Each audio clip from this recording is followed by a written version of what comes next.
അങ്ങനെ സൺഡേ എത്തിയിട്ടുണ്ട്. സൺഡേ എല്ലാവർക്കും ഒരു ഹാപ്പി ആയിട്ടൊരു ദിവസമാണല്ലേ. അപ്പം നമുക്ക് ഹാപ്പി ആവണമെങ്കിൽ നമ്മുടെ പണി എളുപ്പമാവണം. അതുപോലെ കുട്ടികൾക്കാണെങ്കിൽ നല്ല അടിപൊളി ടേസ്റ്റുള്ളൊരു ഫുഡ് കിട്ടണം. അപ്പോൾ രണ്ടും കൂടി ആയിട്ട് ഞാനൊന്ന് ആലോചിച്ചപ്പോൾ മന്തി ആയിട്ട് ഉണ്ടാക്കാൻ വിചാരിച്ചിട്ടോ. അപ്പോൾ ഇതേപോലെ തന്നെ 4 വെളുത്തുള്ളി, 4 ചെറിയുള്ളി, ഒരല്പം ഇഞ്ചിയും പിന്നെ ഒരു തക്കാളിയും കൂടി ഇട്ടതിന് ശേഷം അല്പം മല്ലിയിലയും പിന്നെ 4 വറ്റൽമുളകും കൂടിയാണ്. പിന്നെ ഇതിലോട്ട് അല്പം സുർക്കയും കൂടെ ഒഴിച്ച് കൊടുക്കുന്നുണ്ട് കേട്ടോ. അപ്പോൾ മന്തിക്ക് സാധാരണ ഇങ്ങനെ ചെയ്യാറില്ല, അതെൻ്റെ ഒരു സ്പെഷ്യലായിട്ടുള്ള ഒരു ഇൻഗ്രീഡിയൻസ് ആണ്. പിന്നെ അല്പം ഉപ്പും ഗരം മസാലയും അതുപോലെ തന്നെ മുളക് പൊടിയും മല്ലിപ്പൊടിയും കൂടി ചേർത്ത് ഇതുപോലെ ഒന്ന് അടിച്ചെടുക്കാം കേട്ടോ.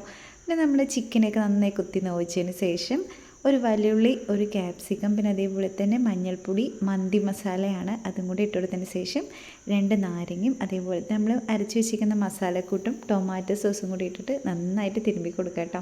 പിന്നെ ഒരു സാധനം വിട്ടുപോയി, ഇതാണ്. അപ്പോൾ ഇതും കൂടിയൊക്കെ ഇട്ടതിന് ശേഷം പിന്നെ അല്പം കുരുമുളക് പൊടിയും കൂടി ഇട്ടിട്ട് ഇതുപോലെ ഒന്ന് കുക്കറിൽ ഒരു 4 വിസിൽ വെക്കാം കേട്ടോ. അടുത്ത പാനിൽ നമുക്കിതുപോലെ മന്തിക്കുള്ള റൈസ് റെഡിയാക്കാൻ വേണ്ടിയിട്ടാണ്.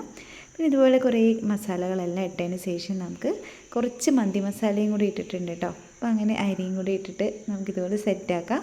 പിന്നെ അതേപോലെ തന്നെ ചാർക്കോളും അവിടെ സെറ്റാകാൻ വെച്ചിട്ടുണ്ട്.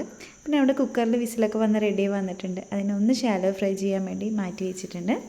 അപ്പോൾ 2 സൈഡും അങ്ങനെ ഫ്രൈ ആക്കിയതിന് ശേഷം നമ്മുടെ മസാല അതിലോട്ടൊന്ന് ഇട്ട് കൊടുത്തിട്ട് ഒന്ന് തിരിച്ച് മറിച്ചൊക്കെ ഒന്നിട്ട് അടിപൊളി ടേസ്റ്റ് ആണ് കേട്ടോ. അപ്പോൾ ആരും ഇത് സ്കിപ്പ് ചെയ്യരുത്, എല്ലാവരും ഒരു വട്ടെങ്കിലും ഒന്ന് മസ്റ്റായിട്ട് ട്രൈ ചെയ്യണം കേട്ടോ. അപ്പോൾ നമ്മുടെ റൈസൊക്കെ തന്നെ സെറ്റായി വന്നിട്ടുണ്ട്. അപ്പോൾ അതിൻ്റെ ഇടയിൽ നമ്മൾ കുക്കറിൽ മാറ്റി വെച്ചിരിക്കുന്ന നമ്മുടെ മസാല ഇടയ്ക്കിടയ്ക്ക് ഒന്ന് ഇട്ടിട്ട് ഇടയ്ക്കൊന്ന് ഇതേപോലെ ഒന്ന് ആക്കി കൊടുക്കാം കേട്ടോ.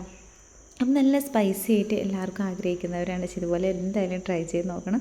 അടിപൊളി ടേസ്റ്റ് തന്നെയാണ്. അപ്പോൾ നമ്മൾ തക്കാളിയും സുർക്കയൊക്കെ ഒഴിച്ച് മസാല ആയ കാരണം തന്നെ ഒരു പ്രത്യേക ടേസ്റ്റ് തന്നെയാണ് കേട്ടോ മന്തിക്ക്.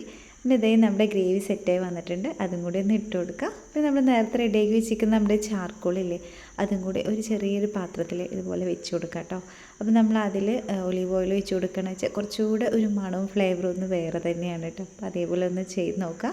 അപ്പോൾ ഇത്രയേ ഉള്ളൂ നമ്മുടെ മന്തി. ഇതേ മൂടി വെച്ചതിന് ശേഷം ഒരു 20-25 മിനിറ്റ് നല്ലോണം ഒന്ന് കമ്മിയാക്കി വെക്കുക കേട്ടോ. അപ്പോൾ ദമ്മിന് വെക്കുകയാണെങ്കിൽ. അപ്പോൾ അങ്ങനെ നമ്മുടെ മന്തി ഇവിടെ റെഡി ആയിട്ട് വന്നിട്ടുണ്ട്. അപ്പോൾ മസ്റ്റായിട്ട് എല്ലാവരും ട്രൈ ചെയ്യുക. നമ്മളെല്ലാവരും കടകളിലാണ് ട്രൈ ചെയ്യാറ് കൂടുതലായിട്ടുള്ളത്, പക്ഷെ നമുക്ക് വീട്ടിൽ തന്നെ ഒട്ടും തന്നെ എണ്ണയും നെയ്യും ഒന്നും ഒഴിക്കാതെയാണ് ഈ മന്തി ഉണ്ടാക്കിയിരിക്കുന്നത്. അത്രയ്ക്കും ടേസ്റ്റിയാണ് കേട്ടോ. അപ്പോൾ ഇത് ടൊമാറ്റോ ചട്നിയാണ്, അതും കൂടി ഇട്ടിട്ട് ആ ചിക്കനൊക്കെ കൂടിയിട്ട് ആ മന്തി കഴിക്കാമെന്ന് വല്ല അതിൻ്റെ പൊന്നെ നല്ല അടിപൊളി ടേസ്റ്റിയാണ്. എല്ലാവരും ട്രൈ ചെയ്യുക. Okay, by.